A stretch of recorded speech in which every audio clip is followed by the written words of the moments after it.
এটা পুরো রাজকোষ লুট করেছে, রাজ্যের সম্পদকে ডাকাতি করেছে, 80টার উপরে ঠিকাদারি পেয়েছে, ঠিকা পেয়েছে।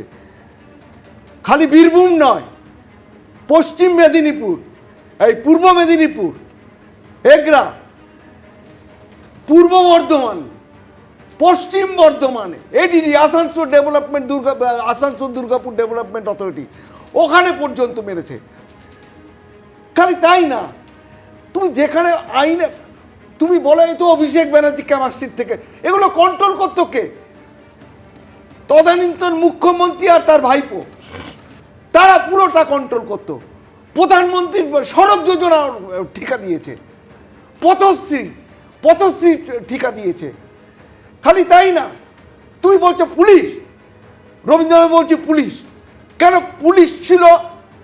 পঞ্চায়েত ছিল না, পুরসভা ছিল না, ব্লক বিএলএনএলআরও ছিল না, ডিস্ট্রিক্ট লেভেলে ছিল না ডিএলআরও, সাব ডিভিশনের এসডিএলআরও ছিল না। প্রত্যেকে everybody should be taken into within the periphery of the interrogation and investigation. কিন্তু এইখানেই তো আমি বলছি সলিদা, এইখানেই তো কাজটা সব থেকে কঠিন। ধরুন ভূত যদি বাইরে থাকে, সর্ষে ছিটিয়ে আপনি তাকে তাড়াতে পারবেন, কিন্তু সর্ষের মধ্যে ভূত থাকলে সেই ভূতকে তাড়াবেন কিভাবে? কঠিন তাড়ানো যায়, তাহলে বলা যাবে যে বিজেপি এই বর্তমান সরকার ব্যর্থ হয়েছে। কেন এদের ইনভেস্টিগেশন আর ইন্টারোগেশনের পেরিফেরির মধ্যে থাকবে না? ডুপ্লিকেট প্রিন্ট, মানে নকল ছাপাখানা তৈরি করে দিল। সেই নকল ছাপাখানা এখনো পর্যন্ত সেটাকে কনফিসকেট করেছে? এখনো তো করেনি। খালি তাই না, যে জেলাতে পুলিশের মা বোনের চেস্টিটি নিয়ে, সততা নিয়ে কথা বলে অনুব্রত মণ্ডল, তার মায়ের সম্পর্কে কথা বলে, তার স্ত্রীর সম্পর্কে কথা বলে, মধ্যরাতে সেই অফিসার ইনচার্জকে গালাগালি দিয়ে কথা বলে, কথা বলতে পারছে না মত্ত অবস্থায়, সামান্য একটা মামলা করে কেস করে সেই কেসের দফা রফা হয়ে গেল।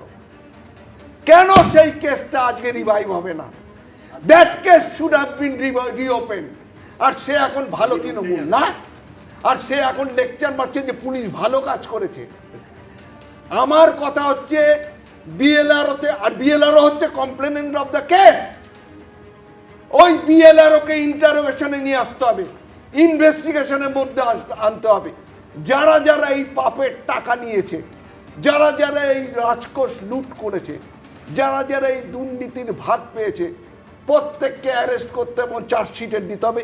তবেই আমি বলবো বর্তমান সরকার তার রাজধর্ম পালন করতে সফল হয়েছে, আইনের শাসন সত্যিকারের প্রতিষ্ঠিত হয়েছে। কেবল এই টুলু মণ্ডল, নাজিবুদ্দিন আর কি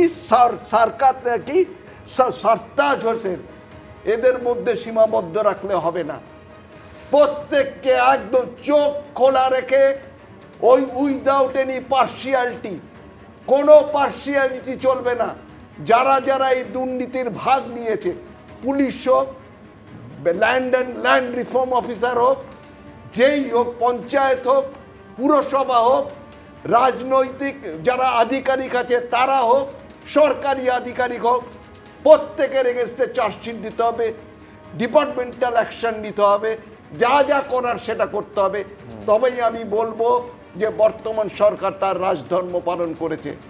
নতুবা কিন্তু এই পুরো প্রসেসটাই কিন্তু, পুরো প্র্যাকটিসটাই কিন্তু ফেল করবে এবং এটা জিওপার্ডাইজ হয়ে যাবে ইনভেস্টিগেশন। এবিপি আনন্দ এগিয়ে থাকে, এগিয়ে রাখে।